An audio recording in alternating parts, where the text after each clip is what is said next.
दोस्तों, लाहौर समेत कई शहरों में एयर पोल्यूशन की वजह से हर जगह स्मॉग शिद्दत पकड़ती जा रही है। स्मॉग तब बनती है जब सर्दी के मौसम में धुंध और इंडस्ट्री से निकलने वाला धुआं, गाड़ियों से खारिज होने वाला धुआं, जहरीली गैसेस, डस्ट पार्टिकल और कई किस्म की आलूगियां इकट्ठा हो जाती हैं। अब गूगल करेंगे तो दुनिया की सबसे ज्यादा एयर पोल्यूटेड सिटीज में बदकिस्मती से लाहौर का नाम सबसे ऊपर है।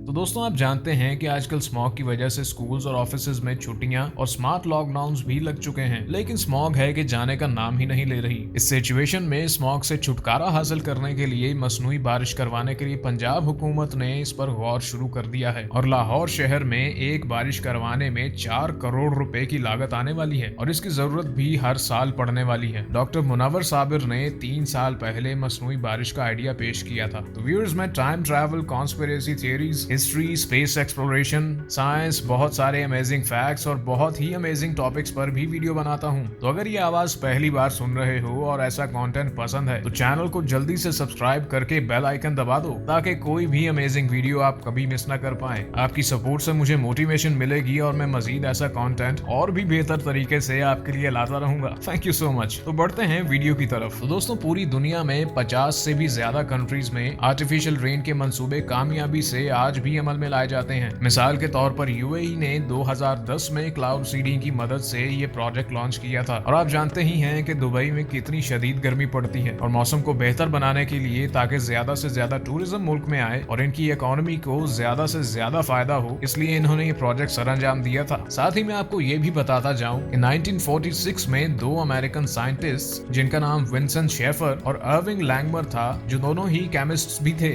इन्होंने ड्राई आइस की मदद से पहली बार क्लाउड सीडिंग के तजर्बे को कामयाबी से सर अंजाम दिया था। तो अब बात करते हैं कि क्लाउड सीडिंग का प्रोसेस होता कैसे है। दोस्तों, क्लाउड सीडिंग के लिए जहाज या रॉकेट जिनमें क्लाउड सीडिंग की किट लगाई जाती है, इनके जरिए 2 से 4 हजार की बुलंदी से बादलों के ऊपर सॉल्ट्स डाले जाते हैं, जैसे सोडियम क्लोराइड, सिल्वर आयोडाइड और दीगर केमिकल्स छिड़के जाते हैं। ये केमिकल कंपाउंड्स बादलों में क्रिस्टल्स के बनने के लिए न्यूक्लियस की तरह काम करते हैं, जिसकी वजह से प्रेसिपिटेशन होती है जो बादलों को भारी बना देती है और फिर ये बादल बरसने लग जाते हैं। और आपको बताता चलूं कि ऐसे ही कोई भी बादल मसनूई बारिश के लिए सूटेबल नहीं होता। इसके लिए खास किस्म का माहौल चाहिए होता है और 10 में से 3 बादल ऐसे होते हैं जिनमें ये एक्सपेरिमेंट कामयाब हो पाता है। वो बादल जिनकी तय 7 से 10 हजार फीट मोटी हो। इसके लिए ये भी जरूरी है कि हवा में नमी 70 से 75% तक होनी चाहिए और हवा 30 से 50 किलोमीटर पर आवर की रफ्तार से चल रही हो। इसके अलावा आसमान में 40% बादलों का होना भी जरूरी है। दोस्तों, नमक के अलावा मसनूई बारिश ड्राई आइस यानी सॉलिड कार्बन डाइऑक्साइड के जरिए भी की जाती है, लेकिन ये तरीका सॉल्ट वाले तरीके से महंगा पड़ता है। इस मेथड में भी ड्राई आइस बादलों पर छिड़की जाती है जो न्यूक्लियस की तरह काम करती है, जिससे प्रेसिपिटेशन होती है, आइस क्रिस्टल्स बनते हैं और बादल भारी होकर बारिश बरसाते हैं।